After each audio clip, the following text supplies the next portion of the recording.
1815 жылы Наполеон түпкілікті жеңіліс тапты. Наполеон соғыстары кезінде Италия картасы мынадай болды. Вена конгресінің шешіміне сәйкес Италия мемлекеттерінің шекаралары соғысқа дейінгі қалыпқа оралды.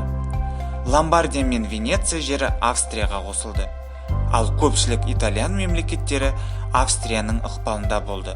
Сондықтан да тек Сардиния Пьемонт корольдігі ғана тәуелсіз мемлекет болып саналды. Наполеонды жеңген тарап шекараларды бұрынғы қалпына келтіре алса да, халықты француздар таратқан либералдық идеялардан бас тартқыза алмады. Осындай идеялардың бірі итальян национализмі болды. Енді олар өздерін бір ұлт санады және шетелдіктердің ел жағдайына ықпал етуі ұнамады. Итальян мемлекеттерінің басшылары националистермен белсенді түрде күресті. Сол үшін оларға король реакционерлер деген атақ берілді. Вена конгресі өткеннен кейін итальян мемлекеттерінде құпия либералдық ұйымдар пайда бола бастады. 19 ғасырдың 20 жылдары Италия жерін көтерілістер шарпыды. Қос Сицилия корольдігінде бұндай екі көтеріліс болды. Наполиде тұрғындар конституцияны талап етсе, ал Сицилия тұрғындары аралдың тәуелсіздігін талап етті. Бұл көтерілістердің мақсаттары әртүрлі болып, бірікпегендіктен көтеріліс Австрия әскерінің күшімен басылды. 1821 жылы сардиниялықтар анти-австриялық либералдық көтеріліс бастады. Олардың королі Виктор Эммануил I австриялықтарды жаратпады. Корольге олардың жерлері керек болды. Бірақ ол сонымен қатар либералдарды да ұнатпады. Сондықтан олардың қойған талаптарын орындамады. Нәтижесінде оған тақтан бас тартуға тура келді. Тақ көтерілісті басқан оның ағасы Карл Феликске өтті. Либералдар арасындағы толқулар ондаған жылдар бойы тоқтамады. Корольдіктер экономикалық құлдырауға ұшырады. Тек Британиядан субсидия алатын қос Сицилияда жағдай жақсы болды. 30 жылдардың басында толқулар жаңа күшпен өрши түсті. Бұған Франциядағы шілде революциясы себеп болды. Революция нәтижесінде король Карл 10 тақтан бас тартып, Луи Филиппен алмастырылды. Француздардың сәтті қимылдары итальян төңкершілеріне үміт сыйлады. Бірақ толқулар тағы да австриялықтар күшімен басып тасталды. Төңкеріс басшылары Францияға қашуға мәжбүр болды. Олардың арасында Джузеппе Маццини болды. Маццини национализм идеяларын жақтаушылардың бірі болды. Және де ол Италияның бірігуі тек уақыт еншісінде деп есептеді. Ол жас Италия деп аталатын националистер ұйымын құрды. Аз уақыттан соң ұйымға Джузеппе Гарибальди мүше болды. Жас Италия Франция жерінде ұйымдастырылды. Олардың сырт жерден Италияда революция отын тұтату жоспары іске аспады. Бұған корольдіктер арасындағы алауыздық себепші болды. Итальян корольдері бір-бірін жек көрді. Өздерін бір ұлттың адамдары ретінде санамады. Бірақ та барлық жерде халық итальян тілінде сөйледі. Италия халқы Рим империясы мен ағартушылық дәуірдің мұраларын қастерледі. Және де австриялықтарды шын көңілмен жек көрді. 1840 жылдары итальян национализмі халық арасынан қолдау тапты. Националистердің басшыларының мақсаттары әртүрлі болды. Оларды тек австриялықтарға деген жек көрушілік сезімі біріктірді. Маццини біріккен Италияның республика болған қалады. Виченце Джиберти Рим папасы басқаратын конфедеративті Италияны көргісі келді. Нағыз қасиетті Рим империясын. Сардиния премьер-министрі Массимо де Адзели Италия корольдік болу керек деп есептеді. 1846 жылы папа Григорий 16 қаза тапты. Пи 9-ның папа болып сайлануы либералдардың рухын көтерді. Себебі папа олардың идеяларын жақтаушылардың бірі болды. Аз уақыттан кейін Еуропа елдерін шарпыған революция толқыны Австрияға да жетті. Австрия билігіне қарсы Милан мен Венеция тұрғындары да қарсы шықты. Дәл осы уақытта үш түсті ту Италияны біріктіру символына айналды. Сардиния Пьемонтта көтерілісшілер өз дегендеріне жетті. Король Карл Альберт қойылған талаптарды орындап, конституция қабылдады. Содан кейін ол бүлікшілерді қолдау мақсатында өз әскерін Ломбардияға жіберді.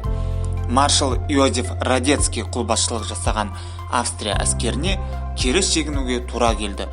Қосымша күштер келгеннен кейін австриялықтар оралып, Сардиния әскеріне бірнеше рет соққы берді.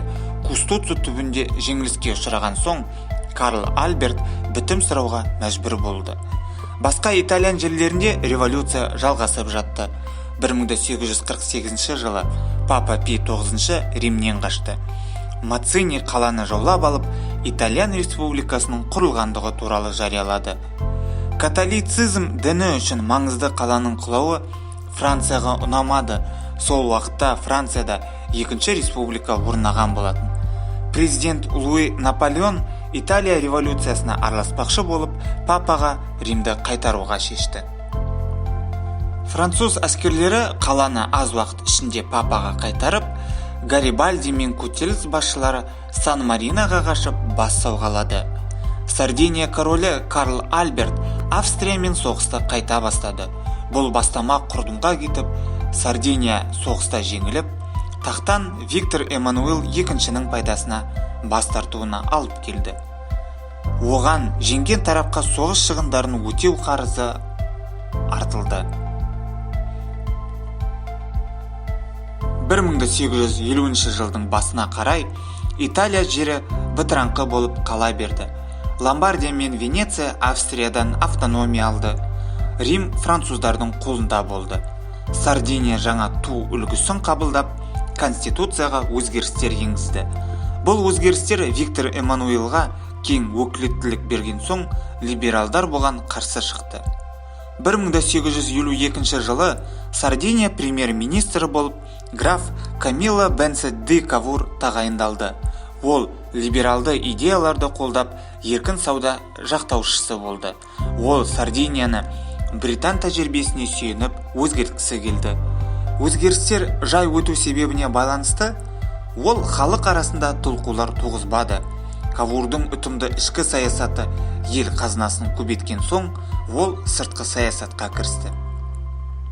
Сардиния жері Австрия мен Франция арасында орналасқан буферлі зона болып саналғандықтан, бұл елдер бір-бірімен шектеспеу үшін Сардиния жерлеріне тиіспеді.